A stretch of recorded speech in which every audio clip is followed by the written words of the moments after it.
ലൂക്കയ്ക്ക് ഒരു ഡ്രീമി സ്വഭാവം ഉണ്ടെങ്കിൽ ഇത് വളരെ റിയലിസ്റ്റിക് ആയിട്ടുള്ള സിനിമയാണ്.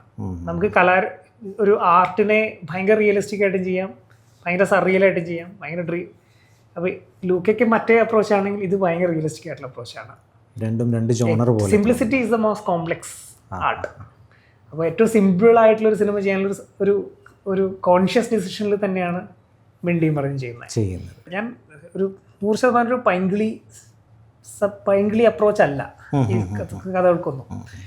പ്രേമത്തിൽ പൈങ്കിളിയുണ്ട്, ഇല്ലയെന്ന് ഞാൻ പറയില്ല. പക്ഷേ ഞാൻ കൂടുതൽ അപ്രോച്ച് ചെയ്യാൻ ശ്രമിക്കുന്നത് കുറച്ചുകൂടെ മെച്യൂർ ആയിട്ടുള്ള ആൺപെൺ ബന്ധങ്ങളാണ്. ഓഡിയൻസിന് അവരെ കണക്ട് ചെയ്യാൻ പറ്റും സിനിമയിൽ, കാരണം അവർക്ക് അവരെ തന്നെ കാണാൻ പറ്റും എന്നുള്ളൊരു പ്രതീക്ഷയിലാണ് ഞാൻ ഈ സിനിമ ചെയ്തേക്കുന്നത്. ഇത് വളരെ പേഴ്സണൽ ആയിട്ടുള്ള സിനിമയാണ് പറയുമ്പോൾ. കാരണം എല്ലാ കപ്പിൾസിനും അവരുടെ റിയൽ ലൈഫ് മൊമെൻറ്റുകൾ ഈ സ്റ്റാറുകൾ ചെയ്ത് കാണുമ്പോൾ, അല്ലെങ്കിൽ അവരുടെ കെമിസ്ട്രി, അവരുടെ ഇക്വേഷൻ, അതവർ ആസ്വദിച്ച് കഴിഞ്ഞാൽ അത് അവർക്ക് എൻജോയ് ചെയ്യാൻ പറ്റിയാൽ അതിനേക്കാൾ വലിയൊരു സക്സസ് വേറെ ഇല്ല.